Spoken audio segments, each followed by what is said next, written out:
How much time do we have? Another 10 minutes. Okay.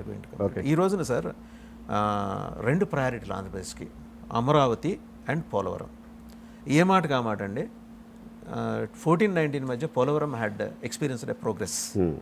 దాంతో అవతల party వాళ్ళైనా ఒప్పుకొని తీరాల్సిన విషయం. ఆ ప్రోగ్రెస్ని మనం విజిబుల్గా మన కళ్ళ ముందు కనిపించింది కాబట్టి. రైట్.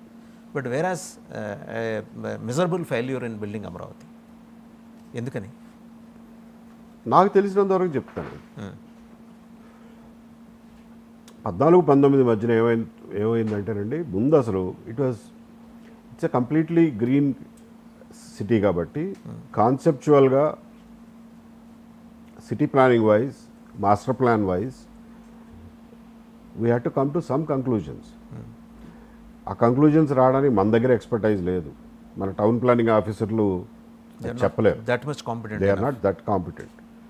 అందులో ఇది కొత్త స్టేట్లో కొత్త సిటీ కడుతున్నాం కాబట్టి you have to take international cooperation.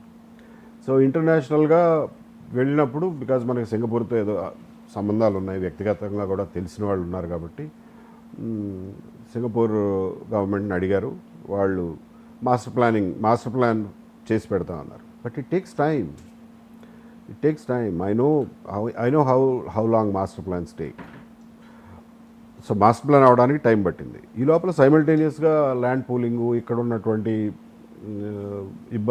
ఇబ్బందులు, కొంతమంది ఇవ్వం పొమ్మండం, మల్లెల శాస్త్రి గారు, అనుమోలు గాంధీ గారు, ఇట్లాంటి వాళ్ళందరూ దాన్ని కాలడ్డం పెట్టడం. వడ్డే శోభనాథరావు గారు కూడా. వడ్డే శోభనాథరావు గారికి పొలం లేదుగా, ఈ పొలం ఉన్నాడు వీళ్ళు.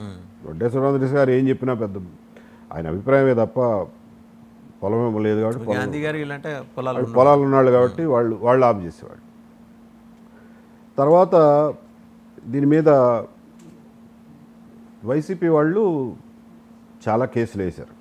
సుప్రీంకోర్టు, ఎన్జిటి అని, సుప్రీంకోర్టు అని చాలా కేసులు వేశారు. శ్రీమన్నారాయణ గారని ఆయన ఇక్కడ విజయవాడ సింగ్ నగర్లో చిన్న అపార్ట్మెంట్లో ఉండేవారు. మారుతి కారు కూడా ఉన్నదో లేదో ఆయనకి. ఆయన్ని తీసుకుని ఆయన పేరు మీద సుప్రీంకోర్టులో చాలా సీనియర్ లాయర్లను పెట్టి వైసీపీ వాళ్ళు నడిపించేవాళ్ళు. అది క్లియర్ అవ్వడానికి చాలా టైం పట్టింది. దాంతోపాటు బొలిశెట్టి సత్యనారాయణ గారని ఇంకొక ఆయన ఉండేవారు. ప్రస్తుతం జనసేనలో ఉన్నారు, అప్పట్లో వైసీపీలో ఉండేవారు. సో ఆయన కూడా కేసులు వేశారు. వేసి అవి బయటికి క్లియర్ అయ్యేసరికి కూడా టైం పట్టింది. ఈ లోపల వరల్డ్ బ్యాంక్ లోను అవి అప్లై చేశారు. వరల్డ్ బ్యాంక్ కూడా విపరీతంగా పిటిషనింగ్ చేయడం. వాళ్ళ ప్రొసీజర్స్ ప్రకారం ప్రతి పిటిషన్ని వాడు ఏదో ఒకటి చేయాలి, దాన్ని పక్కన పడలేడు.